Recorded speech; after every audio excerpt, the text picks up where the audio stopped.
I just begin by welcoming the curator who we will meet today in this fourth and final segment of the series, Meet the Curator, that has been presented every Wednesday at 2 o'clock during the month of June. Let me begin by acknowledging the length of time that Carole's been with the museum. I think you might hold close to holding the record since you've been here since 1984 in different capacities, including being head of education for many years, and the work that Carole has done as curator has involved many incredible exhibitions. Carole will be giving us a behind-the-scenes look at the ways in which, or all that went into the making of the exhibitions.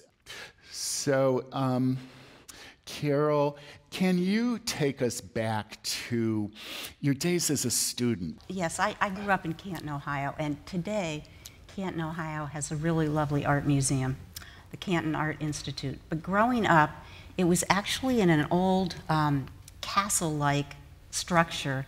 It was very dark and dingy, and maybe I visited there once. So my parents weren't particularly museum goers.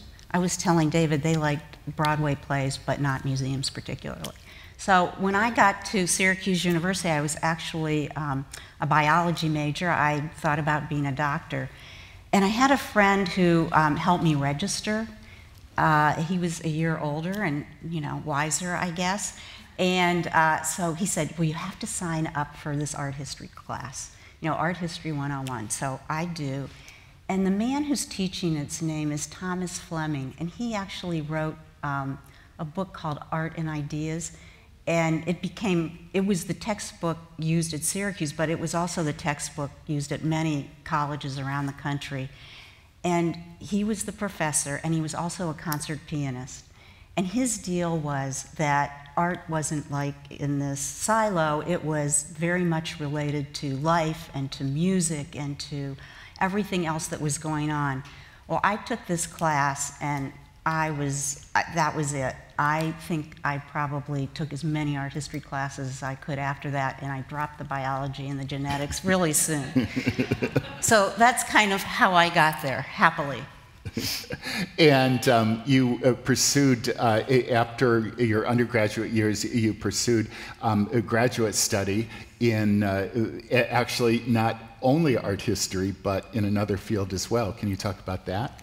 Well, I got a master's degree in library science and worked at the art history department at Cleveland Public Library, which is another story. I don't think you want to hear about that. But then more recently, actually, I got my PhD in art education at The Ohio State University. Mm-hmm.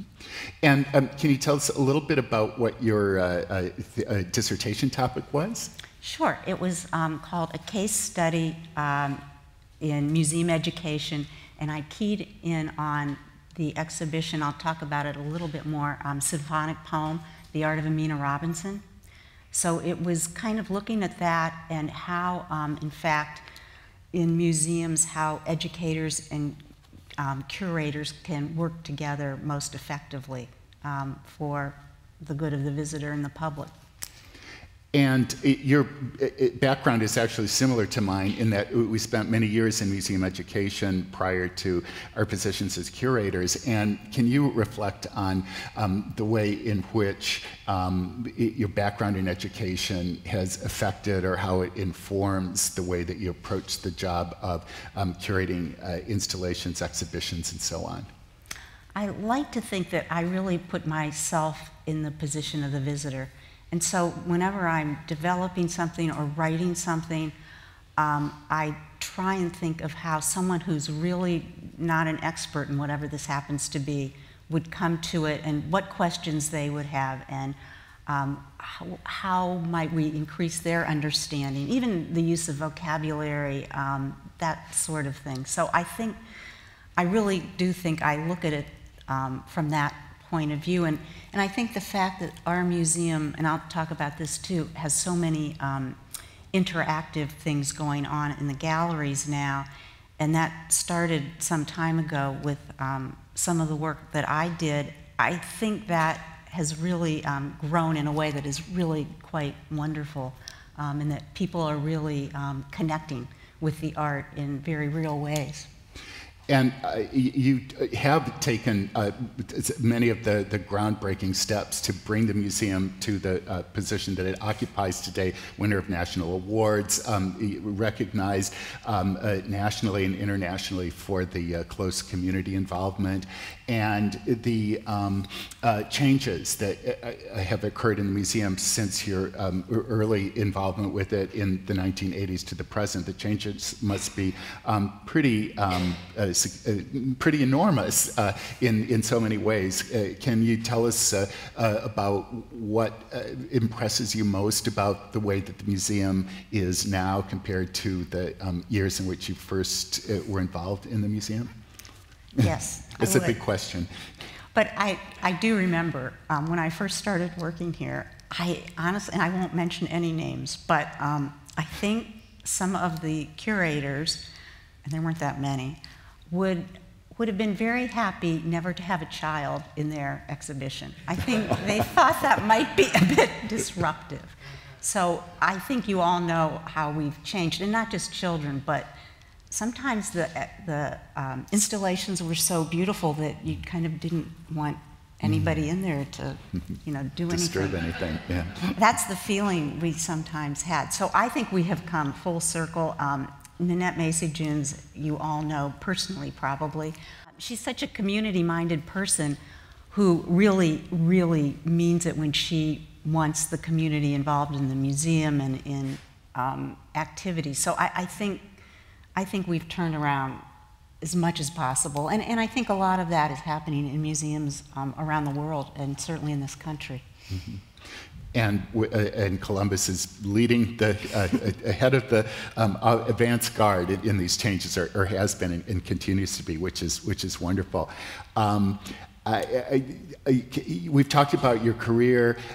Can you share with us the profession or career of your husband, Nelson, who I think is in the audience? I don't know if he wants to remain anonymous, but hi, Nelson, wherever you are.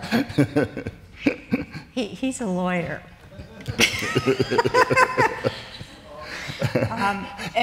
But he likes art too. And can you share with us what you two do when you're not being an art historian and Nelson isn't being a lawyer? Well, we like to bike, but I wasn't about to bring the bike here, as David did. And I thought about bringing my skis, but that would have been a little awkward too in this heat. So we like to bike and ski and movies. We go to a lot of films, and actually Nelson is the best museum spouse. He's really been at every event, and we travel and go to museums, so he might be a lawyer, but he's an art-loving lawyer, so it's okay. And it looks like another one of your favorite activities is travel. If I'm not mistaken, is that the Golden Gate Bridge? Oh, it is. In the background Yeah, there? we rode our bikes across. That was really fun. Yeah. And the legal profession has attracted some of your children, and there's a distance. Your children aren't, I don't think any of them are living in Columbus, but can you talk about that and sort it out? And we have some visual aids. In case I forget my children's names. So this is my son Ben, who's a lawyer in Aspen, Colorado. And he does work, has a regular job, but his love is playing the guitar, and he's always, since he was, 12 years old, has been in a band. And some of my fondest memories are, I used to take him, I'd leave work a little early and take him to the string shop on campus, and he'd go in and have his lesson, and I'd fall asleep in the car, and then he'd come and knock on the window. Unfortunately, I think the string shop is gone, but yeah, and those are I had to get my grandkids in too. And there they are, Sophie and Eli, and my daughter-in-law, Alyssa, who's also a lawyer. We have a lot of lawyers. We're surrounded. Law and the arts. It's just going to be a recurring theme. Okay, this is lawyer number 2, who's actually our youngest, is Tracy. My daughter, who is an environmental lawyer in Boulder, Colorado, but we have this really fun project that we are pursuing. We've written a book. She actually wrote a poem that's quite wonderful, and I've illustrated it, and it's called Holidays. And if you don't know what a challah is, it's a white bread that many Jewish people will have on Friday night for the Sabbath. And it's this beautiful braided bread, and it tastes just wonderful. But then, in our family, and I'm sure in many others, it lasts all week. You know, you make French toast the next day, and then grilled cheese, and then, so that's what it's about. We use it all up, and it gets down to the crumbs. And we're trying to get it published. So look for it in the coming months or right. years in your bookshops or on Amazon.com. Oh, and I'm sure you want your own copy. And just so you know, Tracy has twins who just turned 4, Sasha and Theo, and a husband, Scott. So am I counting correct? 4 grandchildren? Yeah. Okay. And daughter number 3. Oh yeah, Lindsay, who's actually the oldest. She lives in Denver. They're all in Colorado. And she was my actor for years. She went to NYU Tisch School of the Arts. You know, being the mother of an aspiring actor is really difficult. I mean, a few of them make it, and that's great, but it's really tough when you go through all this. But finally, after she'd been doing this for quite a while, she decided to go back to graduate school, and she went to the University of Texas and majored in theater for youth. It was this great graduate program, and she wrote her thesis on using theater in art museums. And then she had a fellowship in Portland, Oregon, but then had this opportunity to work at the Denver Art Museum, which in the museum world is really the kind of highest of highs as far as museum education goes. So it was a great opportunity for her, and also she got to be closer to her brother and sister. So she now does all the family programs at the Denver Art Museum, and she has a whole troupe of actors that actually present. They do original theater in conjunction with special exhibitions. Some really amazing things go on there that I just love hearing about. So I finally, after all those lawyers, I finally got one in the arts. Bravo. And it sounds like a field trip to Colorado is in order. Yeah, and often. I'd love to see that museum and your daughter's work in it. It's wonderful. So I've got a series of questions, some of which have visual aids, some of which don't. So I'll start out with asking you some of your preferences and some more personal, non-art, non-professional related items. So, well, here's something that's more related to the arts. Can you tell us what your favorite work in the museum might be? Difficult, always a difficult question. That is really a hard question. I'd say the Picasso still life would be right up there. Great answer, given the fact that we're going to have a major Picasso right exhibition in 2016 that opens at the Barnes next February. What's your favorite pet peeve? Well, not your favorite. What's your pet peeve? Okay, a pet peeve. Sorry. I tried to think of one that was politically correct. How about people who litter? That's a good one. That's an absolutely great pet peeve. What's your sign? I'm a Taurus. A Taurus. And what are the characteristics of a Taurus? And do you think they conform to your personality? Well, my mother would say stubborn, but if you want to look the glass half full, I'd say just persistent, dedicated, loyal, like persevering. Strong personality, right. Good. Now, I'm a water sign, Pisces, very wishy-washy and sensitive. And so it's great that we have all different personality types in this museum, because it takes people of all kinds to make something work and work well. Where would you most like to live if it was outside of the United States, if you had a choice? I'd have to say Italy. I think. Italy. Spain might be a close second. And that relates to your field of interest as an undergraduate, does it not? Yeah, my major was Southern Renaissance art, and I studied in Florence in college for a semester. So, yeah, a little bit of my heart is always there. And great food also. And great food. So here's the lightning round. Chocolate or vanilla? Chocolate. Liam Neeson or Tom Hanks? You can take your time. Tom Hanks. Okay. Favorite season, summer or fall? Fall. Jane Austen or Emily Bronte? Jane Austen. Coke or Pepsi? Neither? Okay. Fair enough. Diet root beer. Okay. Good answer. Vacation, beach or mountains? Mountains. Okay. Colorado. Yeah. Colorado mountains. Mel Brooks or Woody Allen? Woody Allen. All right. And now here comes the visual portion, or I guess audio-visual. If you had to choose between the two works on the screen, your preference?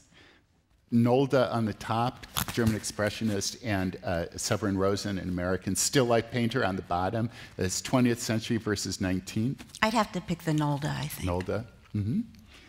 This is just a lightning round. So, the Milchin, Spirit, or Deborah Butterfield, Horse, two contemporary works. This is hard. This is like choosing your favorite child. I guess I'd say Spirit, Milchin. Mm-hmm.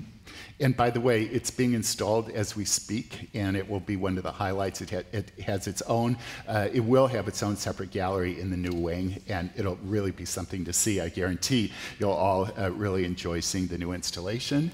And two earlier American modern works, Charles Demuth and Marsden Hartley. Again, I like them both. I guess I'd take the Demuth for my living room. Oh, wouldn't that be nice? One of a small number of artists is going to be featured in a special gallery with the reinstallation of the permanent collection in the original part of the building, the Ross building, as we're calling it now, a gallery that will feature the greatest and strongest areas of our collection, one of which is Holdings by Charles Demuth. It will also include works by Bellows, and a special place for a work by an artist that has sadly passed away recently and who Carole knows very well, Amina Robinson. And what Carole, well, I'll turn the floor over to Carole now. Take it away. Okay. So this is an early photo.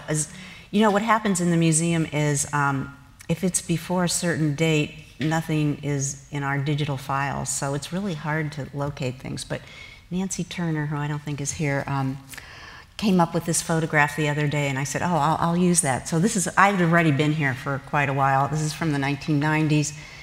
And I'm giving a tour, and as David mentioned, I started out in the education department. I actually went through the docent program here, and before I graduated, someone left in the education department.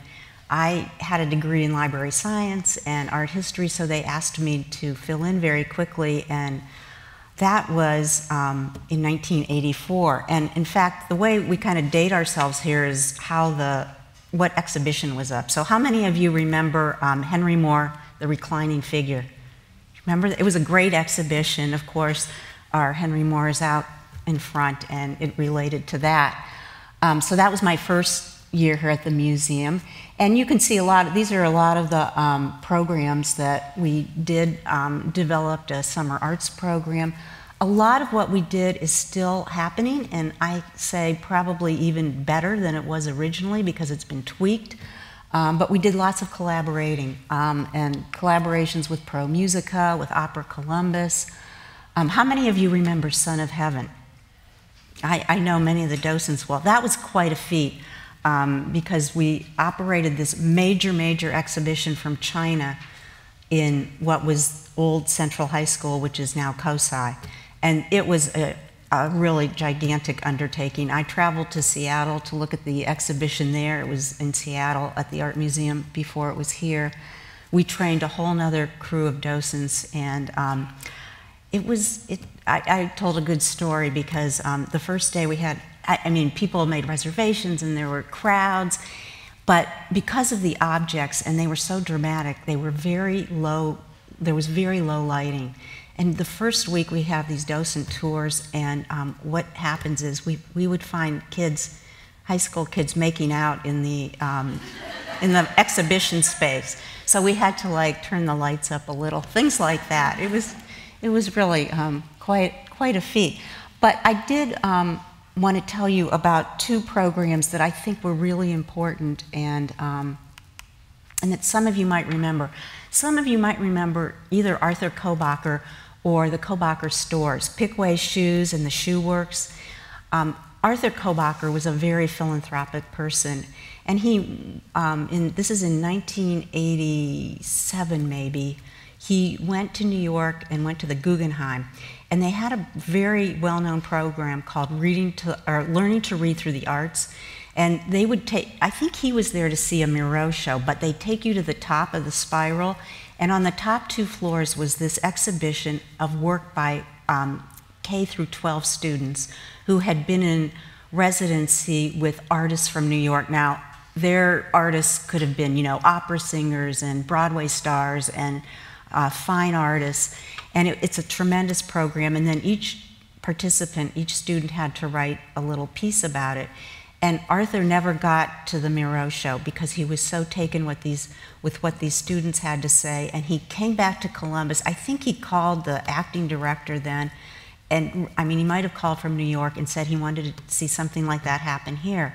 So we developed this program called Departures, the Language of Art, the Art of Language, as a result of his funding and his interest. And what we did is we had, through the years, several poets in residence. One was Terry Hermsen, who now teaches at Otterbein, I think, Mim Schenfeld, who some of you probably know. And we would, at first we took 20 classes, and we trained a whole group of docents. I see a few of them here. We realized that 20 classes of 30 kids was just too much. We were like going crazy. So after the first couple of years, we took 10 classes. But this program ran for 19 years, and we served about 6,000 Columbus Public 5th graders in these repeat visits where they would come for one just to see the museum, and then they'd come several other times. And the whole point of it was to tell students and these children that they were powerful, that they could use their words and the things they made or drew to express themselves. And every year we created an anthology of their work. And before computers, I used to actually hand cut these. They would be on the dining room table, and if somebody opened the door and all the little pieces of paper would fly away, I would just go berserko. But anyway, so every year we published an anthology and had a big celebration at the museum. And if a child got their artwork on the cover, they were just so overwhelmed. And I've had students, and these children are now in their 20s, even getting to be in their early 30s, and this is something they really remember. And some of them, I think it really had an impact because some of them did not find a lot of success in other areas, but we made sure they found success in this particular program. And in fact, today we have a program called Art and the Language of Poetry. So we're still doing tours. Our docents are still very much involved with writing and looking at art. It's a very strong program. And then the other program that I think is important to remember is I Spy Adventures in Art, which was located in what is the Center for Creativity right now. And I actually traveled for about a year to museums all over the country. And this is in the mid-1990s, so there weren't that many participatory kinds of exhibitions in art museums. So I went to children's museums and science museums, and I took lots of notes and lots of pictures.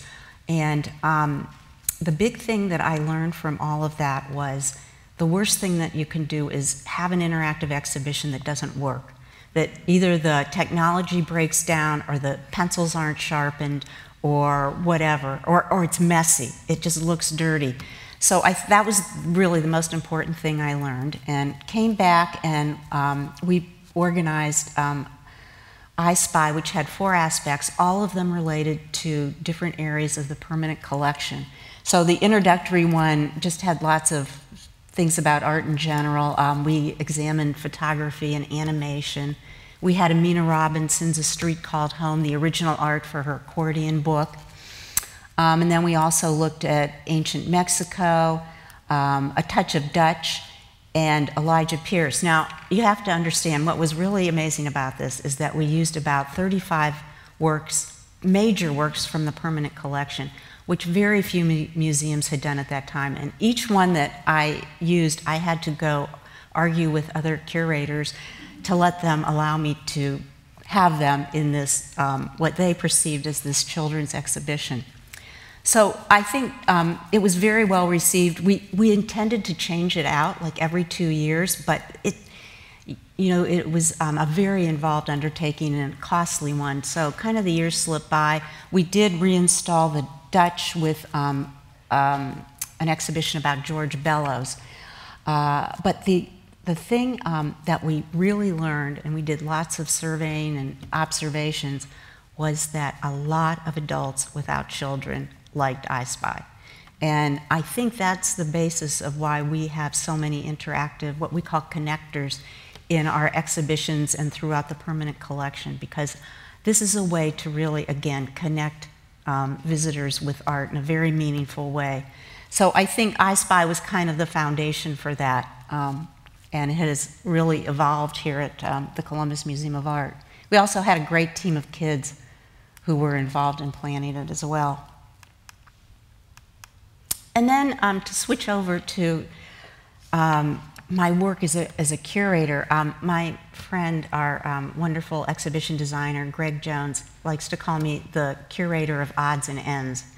And that's okay, because I think our odds and ends are really pretty amazing. And I think the exhibitions, 2 of these, as David mentioned, just closed that I'll talk about, and 2 are still up. But I think they do represent a little different bent on the kinds of exhibitions at the museum. They all represent some connection to the community. I think they started kind of outside the museum instead of in the research files of one of us curators. So the first one I'll talk about is Shine On, Nurses in Art. And that one really came about in a very different way. An individual came to us, and I don't know if she's a Taurus or not, but she might be, because her name is Judy Kim She-Woods. She's president of the Chamberlain College of Nursing. She had been to Washington and went to a lot of museums, and she never saw a nurse in any. She went to the National Portrait Gallery and never saw a nurse.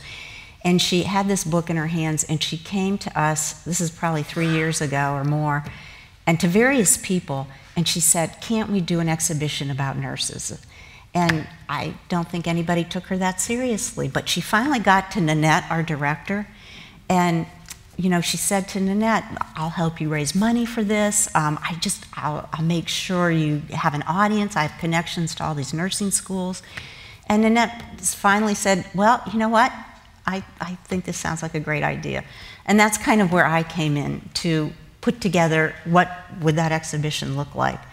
And so I kind of looked into our own storage and our own holdings. And then I started looking at this book that Judy had, which had the history of nursing through wonderful works of art. And we really, that combination of things from the permanent collection and some loans from other institutions and individuals resulted in Shine On, which here's some of the, if you didn't get to see it, so there were 3 main sections. One I called Instinctive Beginnings, which meant I could use just about anything that showed one human being caring for another. And so the earliest work in the exhibition was a pre-Columbian mother and child that was a tomb figure from like 300 BCE. And then some of the other ones were just, again, people that were caring for one another, which, I came to understand is a very human trait, but unfortunately, war and competition is also a human trait. And many of the paintings and images in the exhibition, the nurses are set against the backdrop of war. So that was interesting. And we had many, many nurses, general population as well, but I know I personally talked to a lot of nursing classes, schools, and I think this really did, I just read through, we had a connector where you could salute a nurse, and they're just wonderful. I think nurses are sometimes taken for granted, and and I think for a long time they were in the shadow of physicians, and if they were in another setting, sometimes of clergy. And it's only more recently that they've really begun to earn more respect and have more authority and branch off educationally. So we got to talk about that a lot, and I think people really appreciated it. And these messages that they left us are quite amazing. So I think it was a very effective way to reach a community. Many of these folks had never been to the art museum, so really reached out to a whole new audience, and I think in that regard it was extremely successful. And along the way, I learned so much. I mean, this was not something I knew a lot about, but I've become in awe of Florence Nightingale, who you see here. So I think this being curator of odds and ends means I get to constantly learn new things that don't have anything to do with Southern Renaissance art. And then the next one that closed 2 weeks ago was Fabric of Survival. How many of you got to see that? Well, I hope you feel too that it was just a really wonderful, significant exhibition. Again, we have people wrote their comments, and they're very, very moving. I think what's so wonderful about this art, of course, is that it tells the story of the Holocaust from a very individual point of view, and it makes it very personal and very moving. And of course, Holocaust survivors are going to be gone in just a few years, so I think this work becomes even more important. Now, the way this one developed was, in another life, I was actually a co-chair of something called the Columbus Jewish Film Festival, and one of the films we screened was a documentary that ended up being in the exhibition called Through the Eye of a Needle, and it was about Esther Niesenthal-Krinitz, who is the artist who did these wonderful fabric tapestries. And I loved this, this film. I do a lot of needlework, and I just thought it was fabulous. And of course I thought, oh, wouldn't that be great if we could get it here? And then I honestly forgot about it for a while. And then the exhibition was in Baltimore, and in the same week I got 2 calls, one from a very good friend and one from a docent who said, we have to have this exhibition here. It's just so fabulous. And so that really kind of gave me the impetus to contact the artist's daughter, Bernice Steinhardt, who was thrilled that the Columbus Museum of Art wanted to have it here. It has been on tour for about 10 years. It was at the Smithsonian. It was at the Butler, actually, in Youngstown. But she was just delighted, and we were delighted to have it. So that's how that one came about. And I'll talk about this at the end a little bit about this idea that, you know, Nanette, our director, and I sat down one day and we looked back over the last 20 or 25 years, and we realized that every 2 years or so we had an exhibition that was of great interest to everyone, but was of particular interest to the Jewish community. So we kind of realized that for whatever reason, and it hadn't been particularly planned, but that was happening. So this exhibition fit into that category as well, and it fit into 2 other categories. We have a wonderful folk art collection, which of course this was by a non-trained artist, an excellent seamstress, but really she would qualify as a folk artist. And we also have lots of art about social justice, the Schiller collection, the Photo League, and this certainly being about the Holocaust fits into that category as well. So it was really a good fit for this museum. And then Pageturners, which is still up right outside. So this developed, we've always had kind of this wonderful respect for picture book art, which I don't think everybody does particularly. I think it has something to do with the fact that there are, 16 or 24 or however many illustrations in a picture book.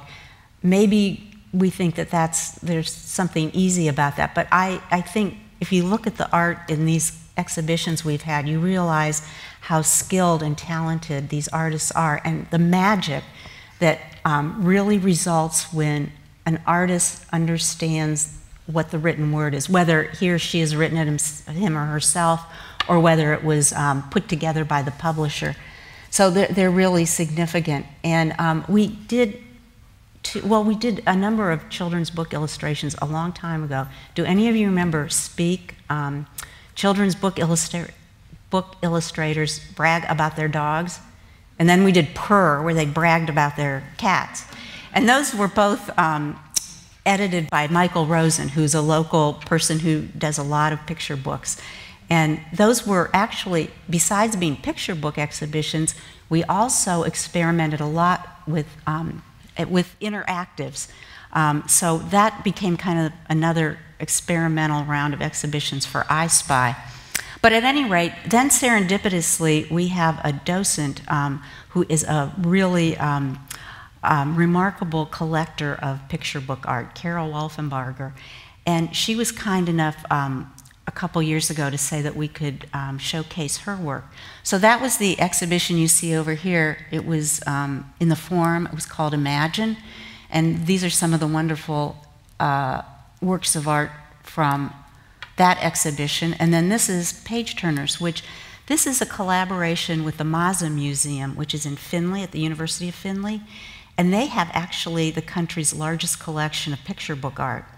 So one day, Nanette and I took a field trip to go see this and visit a few other collectors.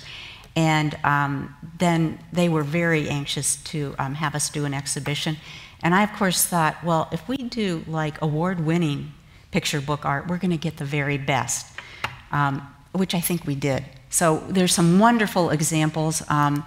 You know what's so great about picture books is, maybe they're intended for children, but I think we all have our favorites.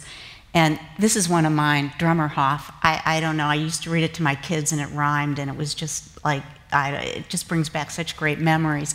And I think a lot of picture books do that for people. So besides helping kids with their vocabulary and they're ready to learn, they're ready to read skills, I think it just makes these bonds that are really, really important. So we're going to continue this tradition of having picture book exhibitions.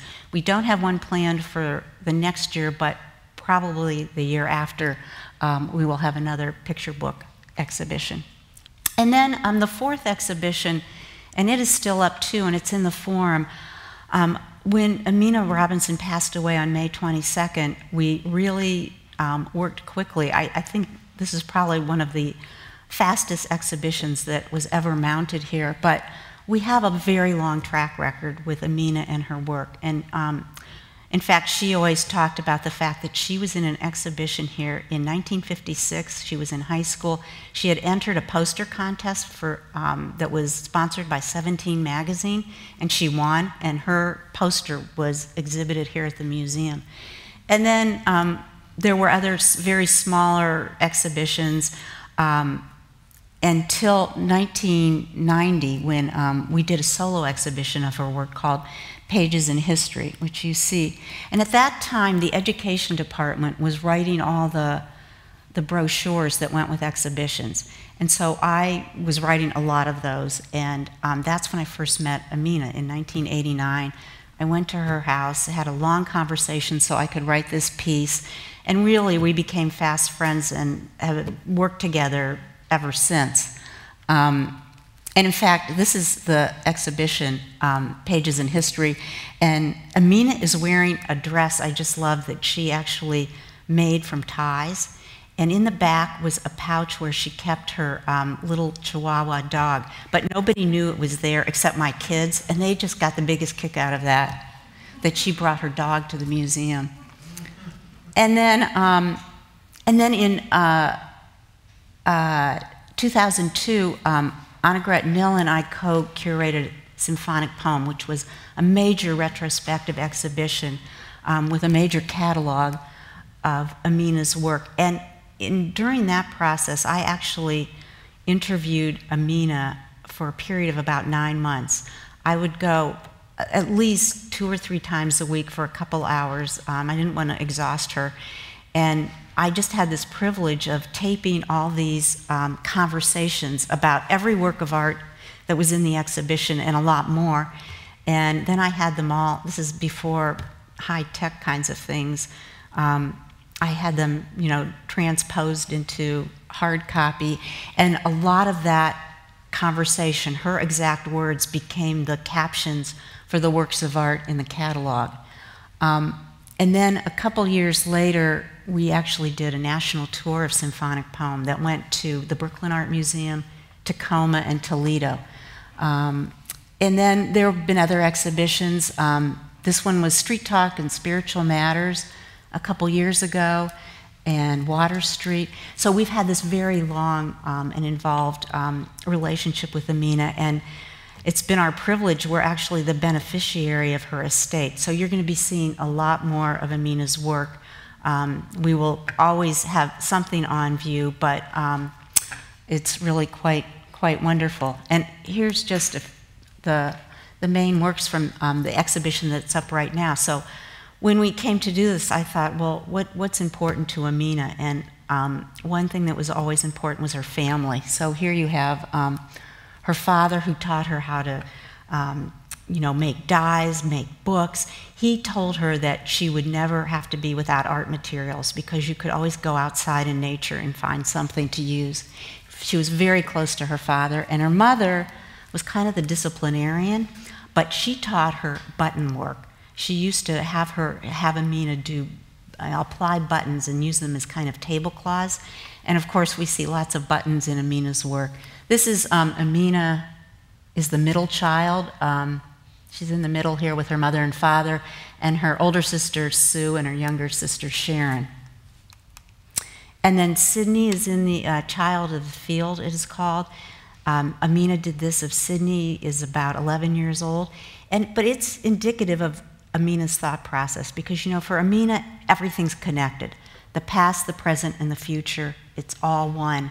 And here you have these books that Sydney is carrying that talk about the pyramids and the Bible. So you have the past, and then you also have a book about that's entitled, What Do I Want to Be in the Future? And this is Sydney as a 1-year-old. And then the other thing that was important all throughout Amina's career was the community of Poindexter Village. Before that, the Blackberry Patch. So she did lots and lots of beautiful drawings and lots of work depicting the people in the neighborhood. And this is Umbrella Girl from 1970.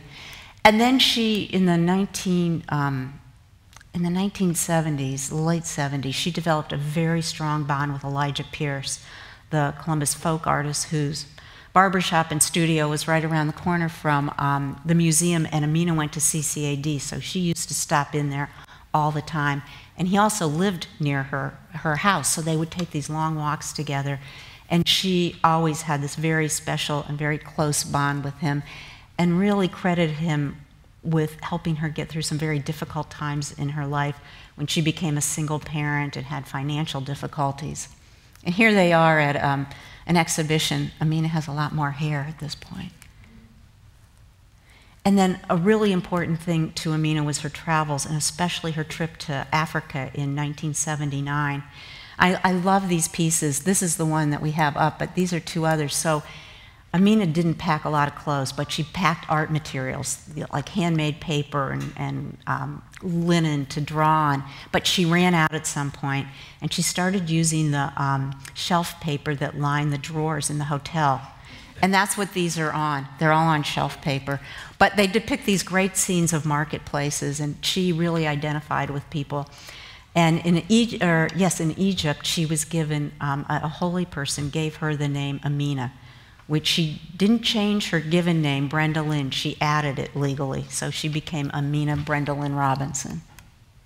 And then these are some wonderful drawings that she did for this wonderful installation piece called My Lord, What a Morning, which is actually made from wooden pipe organ pipes and was part of an exhibition called the Music Box Project that Claudia Gold, who was a curator at the Wexner Center, put together. She invited 17 artists to make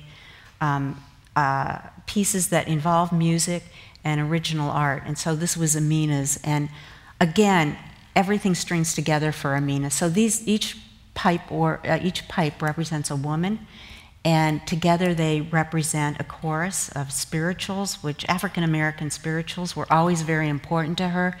And even these are metal pieces from fences that relate to the fact that slaves were made to forge fences and gates on plantations. So there's a lot of layers here, and it's a wonderful piece. And these are the studies that are in this exhibition. There were, I think, 11 of them, so we have 3 of them up. And then in in the 1990s, she began a series of doing original art for picture books. She ended up doing 7 of them, and this one is To Be a Drum. The author is Evelyn Coleman from Atlanta. It's really a bird's eye view with, intended for children of African American history. And Amina was just really taken with this idea and actually wrote her own book that never got published, because in this book, To Be a Drum, there's like one line for each page, and it says, there were people enslaved, there were then people that entertained, as you see here, as the jazz musicians. It was very brief, but Amina wrote her own version where she identified all these people and wrote a lot more detail. So here you have an image of the African slave trade. This is a slave auction. She very carefully researched all the uniforms that African Americans have worn in American wars, and that's what you see here. And then this is Charlie Parker and Ella Fitzgerald, and this was for the page about that they're African American entertainers. So it's beautiful, and she actually used some of her great aunt Themba's slave quilt for some of these rag paintings, as she calls them. And fortunately, she gifted these to the museum as part of when Symphonic Poem was put together. And then when Symphonic Poem traveled to the Brooklyn Museum, she started researching Brooklyn neighborhoods, especially African American communities, and she did a whole series of these gigantic black and white woodcuts that are very striking, and we have 2 of those in the exhibition as well. And then Water Street, this another, she just loved to dig and find out. She had this Uncle Alvin who told her great stories about Columbus in the early days. And there was a section of town along the river that he said was an African American community, but it also had earlier, kind of like hundreds of years ago, that there were Native Americans and that there were actually Africans who were not slaves who lived there. And so Amina depicted this Water Street community as these layers. In 1913, the area flooded and everybody left and moved out further, but this is really her kind of documentation of that community. And then just to remind you that we are going to have a celebration of life for Amina on July 18th. I think it's going to be really beautiful. The museum, it will be an all-day, it's a Saturday, it will be from 10 to 5:30, free to the public. We'll have ongoing activities, some Amina-inspired studio activities, some great videos, and then at 3 o'clock, we'll have an actual program where a number of people are going to just be talking and reminiscing about Amina, and then there'll be a little reception afterwards with Krispy Kreme donuts, which were one of her favorite treats. So hopefully you can all come to that as well. So I mentioned the fact that we'd had all these exhibitions that had to do with things, subjects that are really interesting to everybody, but were of particular interest to the Jewish community. So we've started a group, an interest group, and you don't have to be Jewish, but it's called Friends of Jewish Art. And it allowed us to really piggyback on some of these exhibitions. For example, the Fabric of Survival, when we were able to have the daughter of the artist come in and do a special tour with that group. So it's kind of, I think, much of it turns on the fact that Nanette, our director, is so willing to take risks and try new things and involve the community, whether it's nurses or a Jewish audience, or I know she has a relationship with the Greek church. It goes on and on. So she's very open to that, and I think it makes us a much richer institution having done that. And this is to talk about what's coming. So in the scheme of things, we've developed this really interesting relationship with the Israel Antiquities Authority. And some of you might remember Temples and Tombs, which was a wonderful exhibition of Roman sculpture that had been in the Israel Museum. It was phenomenal examples. And we did that show, and then a couple years ago we did the Lode Mosaic, which took up the entire gallery. It was a very recent, the largest mosaic that was ever found intact in that part of the world. And it opened at the Met. It's been at the Hermitage. We're in very heady company. You might wonder, well, how did we get in on that list? And the truth of the matter is that Jay and Jeannie Schottenstein, who of course live here in Columbus, have contributed a great deal of time and money to the Israeli Antiquities Authority to underwrite all kinds of projects of archaeology. They're now involved in a new archaeological museum that's going up in Jerusalem. And so they had these ins, and that's really how we've become closely tied to the antiquities people. So we are receiving a long-term loan of ancient glass. Most of it's Roman, some Byzantine, that we will be installing in Gallery 1, and that will happen when the opening of the new museum, October 22nd to 25th. Got to put that on your calendar. And I'm going to juxtapose that with examples of glass from our collection. So there'll be Art Nouveau, Gallet, Tiffany, that sort of thing, with some very much more recent contemporary studio art glass, like Chihuly and William Morris and Lino Tagliopietra, Emily Brock. So I think it's going to be really a wonderful conversation, because in some ways glass is glass, but it's, you know, has this whole new life of late. So I think that's going to be a lot of fun. And I think that's it. So, thanks so much, Carole, for sharing your insights and helping us recognize your contributions to the museum, to education, and to the arts. This was spectacular. And thanks everybody for coming today, and I hope you'll return many times. Thanks, Carole.